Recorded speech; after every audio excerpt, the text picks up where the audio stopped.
All right, we got Jacob and Olly on the show today. My goodness, what a tremendous privilege and honor. We've got Clark and Clark Jr. We thought there's two of you. We should get two of us to even the score here. But boys, I just want to say thanks for being on the show, but also thanks for sharing my Up Here in Canada video last year. We, it was humming along, and then I sent it to you guys because I put a picture of you guys in there. You guys are Canadian icons and legends, living legends. And you shared it to your socials, and I think we hit 1 million views a day or two after that. So we tip our toques to you. Thank you for helping us out. We would not be here today doing this with you if it weren't for you. So thank you very much. Our pleasure, boys. Okay, well, we've got a whole bunch of questions lined up. We're going to keep it quick. We don't take up too much of your time. Clark Jr. is going to ask you some questions. I'm going to ask you some questions as well. But let's get the ball rolling here. Okay, so I've seen many of your videos, and you guys have so many different areas of expertise. You are renowned authors. You are highly respected and requested motivational speakers all around the world. You have tried to coach many NHL players. Some of them pick it up, some of them don't. It's not your fault. But what would you say, if you had to sum up what it is exactly you do, how would you sum that up? I would say, I don't know how you call it, but basically purebred beauties, natural athletes, stallions of the sheet, thanks, man.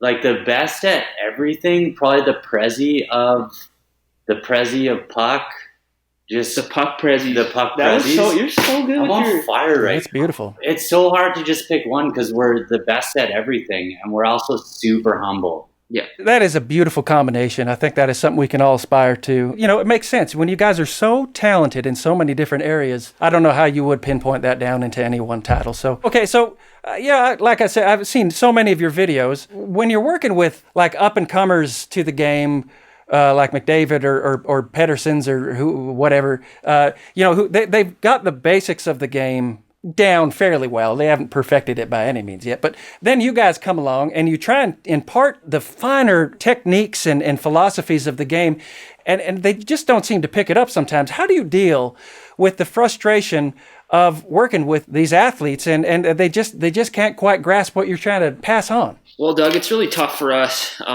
as coaches. We train these guys to the best of our ability. They're down here, we're way up here. Yeah, it's showing now. We did work with Elias Pettersen last month. Or Petey. Petey, yeah, that too. Yeah, Petey. Yeah, that's his nickname. So we did it with him. He really wasn't listening.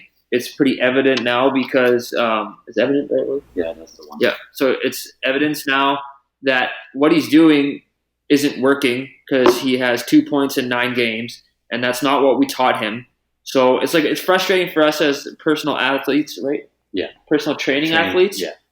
And to see that's kind of upsets us. And with McDavid, he got it first try. That's why second try. Yeah. So that's why he's always leading the league in points. The points. So he'll win the Bing for sure. But then you see guys like B. Holtby. He could win a cup for years. One of the best tendies in the league. Work with him one time. He thinks about it. Cup. He figures it out. He wins a Stanley Cup next season. Think that's by accident? No, that's all due to us. It must be so rewarding. How does that make you feel when you see Holtby take what you have passed on and go and get the cup? What does that feel like inside? Honestly, it feels great when they win it and they are successful, but all their egos seem to get in the way because we haven't got a thing from a single one yet. Yeah. So we basically hand feed Holtby a Stanley Cup. We don't get a ring. No fruit basket. No nothing. Plus we work with Jack Eichel the next day. He signed an $80 million contract. Yeah, just float us $10, bud. Rough. You'd think they could send a little bit of gratitude back your way. Yeah, we put all this work in. And we don't even have egos, even though we're the best at everything. We know we're the best.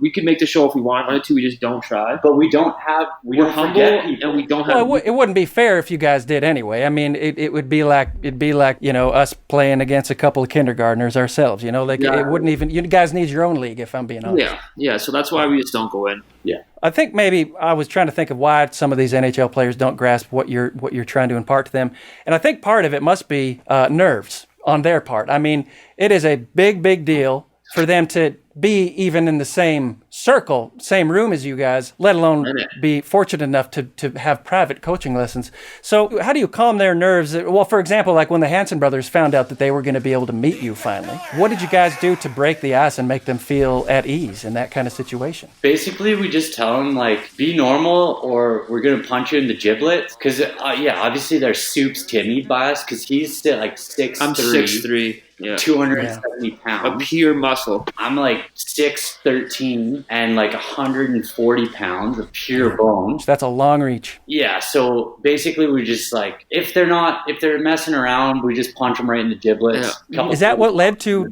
I saw the pictures, you guys got into it a little bit. Is that kind of what led to the fight? Yeah, well, we usually open, like the first time we meet somebody who thinks they're better than us, we open up with like all our stats. Like I played 7 years pro, Bangladesh, 12-time All-Star, most games played with the least amount of ice time, on and on and on. Like I could go on forever, but I'm sure you guys watch my game tape all the time. But that's what led to the fight because they thought they were better. So well, experience shows, right? And I think they will have learned from that and hopefully apply it to situations going forward. But that was real kind of you guys to take the time to make a dream like that come true for them. Yeah, we're really good guys. Speaking of fishing, what do you guys do in your spare time? When you're not, signing autographs and doing all these interviews and stuff, what do you guys do? Just dry land training mostly, or? I do a lot of reading. Oh, that shows. Yeah,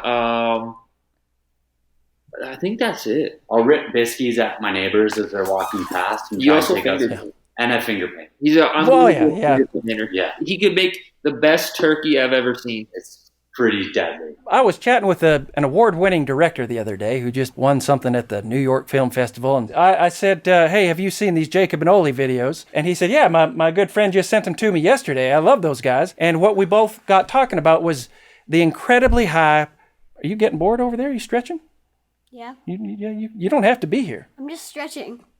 All right. He can take that jersey off too if he wants. That's a little bold. Okay. Anyway, chat with this director, and we were both amazed at the production value of your ODR videos and your on the bench stuff. And video after video, sometimes I can't tell if I'm watching like the newest Michael Bay trailer or if I'm watching ODR stuff. So, what does the average on the bench video shoot look like? What's your crew made up of?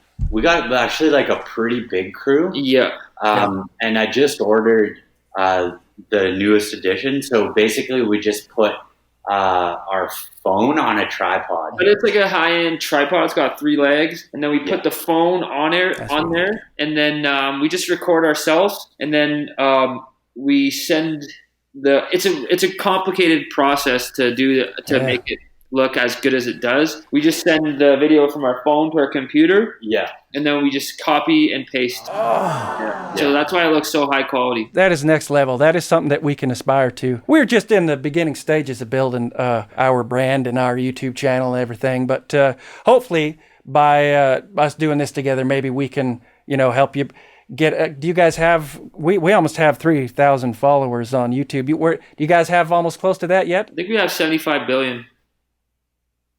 That sounds about right. That makes sense. You want to ask him this question here? Do you boys wear cups when you film those? Cause my goodness, the potential of a life, to shoot that yeah. We didn't rehearse that question. He's wondering if you guys wear cups during your videos. No, we don't. We wore cups the one time we filmed shot blocking, but then that video took off. It got like 2 million views, and we're like, listen, we can't wear this because we'll look like babies. Yeah. So we just lost the cups, and now we just go straight skin. Straight bag. Yeah. The message is that to younger players out there is that if you want respect, you don't wear equipment. I mean, equipment is basically for people who are afraid of the puck. Yeah, and we're not afraid of it. Yeah, we've done full NHL practices with teams without any gear just to establish dominance. We don't need it, and we've taken some big hits by some NHL guys, and we're really fine. Just a couple concussions. Yeah, exactly. Yeah, you guys are fine. Here we are having this conversation. It's like Brett Hall always said, "No pain, then you're not trying hard enough to get pain." That flows off the tongue like. Yeah. Brett Hall always said that. Your skates are masterpieces, works of art. Are they reissues? Are they Value Village finds? Where do you find these things? My newest Cooper 101 Customs, they're pretty filthy skates. I got them at a local store in, I call it Airhole. So my boys at Eastside Sports, they hooked me up. They brought them in. They're like brand new, freshly woven toe caps. Just pure filthy wheels. It was a little out of my price range. I paid $20 for them. You know, you get what you pay for, and you want performance, you got to pay top dollar. Olly, your skates look like, the ankle support in those things. I'm surprised you can even turn, like it without snapping your leg in half. It's so stiff. Yeah. And like, especially because your legs are so small. I got tree trunk. No, they're kind of like, I got Crosby legs. Spaghetti noodle. I got my skates a long time ago. I had them when I was playing in Bangladesh. Like I said, it's a harder league because the ice is softer, so you need that kind of extra ankle bend. Dig in, carve better, and I'm probably one of the greatest players in the world with my edge work. So my edge work is like, I'm like Johnny Gaudreau with like Crosby power down low. Like I can shift on a dime. By that you mean you shift every 10 seconds, like off the ice? No, I don't. Because you're so bad. You are known around the world for having probably some of the most well-conditioned lettuce. We call it country curtains. You guys call it lettuce. When you travel, do you take your hairstylist with you, or do you just find like your local supercut that's next to the hotel? Like, how do you keep your hair so well-conditioned? For me, I don't have a hairdresser, and it looks so natural because I just don't cut it. I brush it with a butter knife, and then that just kind of chops off all the dead stuff at the ends. Oh. I haven't done it in like 6 months because, quarantine. There's no quarantine. Yeah. And it looks pretty healthy aside from all the dead stuff. I just don't do anything. You can see. Gotta keep. So it's just all natural. Yeah, you just got to go natural. You just let this goldfish nibble on the ends every once in a while. Man, to be so blessed with talent and hair like that is quite a thing, boys. I hope you count your blessings each and every day. Well, speaking of lettuce and curtains, who would you say has the best lettuce in the NHL of all time? Yeah, I got to go with Olly with the old skullet. That guy's a pure weapon on the sheet. He's like the original stallion of the sheet. Obviously, Yogs, too. And the job. Yeah, I saw Ifrady had even a little bit of an island. Yeah, like that little patch there, and then it was just... I think that's going to be my next haircut. We had Bill Ranford on our show last season, and we were reminiscing about, he always had a little bit of wave in his mullet, but at one point, all of a sudden, it was just tight perms. And we both hope that the tight perm mullet makes a comeback. I hope so, too. What's the best Christmas present you ever gotten? Best Christmas present? Yeah, I guess best Christmas present. The one year, Olly didn't come over, and that was probably... Don't say that. I think this one time when I was like just a little guy, I got a brand new Titan wood twig, and that was pretty deadly. You can't dog the old Titans. Those things were lethal on the ice. You literally two-hand someone in the spine and it wouldn't break. Boy, I got a Game Boy once. That's pretty cool. Olly, we noticed something on one of the NHL 18 promos I think you did with McDavid that, I don't know what happened, something on your nose or something like that. It was, I don't know, what was that, a prop or something? What happened there? A lot of people... You can just tell them that I punched you in the head. No, a lot of people know already. A lot of people know, but they ask if it was a prop, but it was just a massive pimple on the tip of my nose. Oh. I ate about, 13 Wonder Bars before? Yeah, and they had free layout of chocolate during the commercial, so I ate it all. Well, kudos to you for going ahead and filming with that. Oh, yeah, I didn't care. That's confidence. Yeah, well, I already know I'm the star of the show and I'm the best of all time, so it didn't bother me. Staring contest, go. I'm the best at these. How do you win? Just don't. I don't think anyone's blinked yet. I'm the best. They blinked. They blinked. Whoa. You won.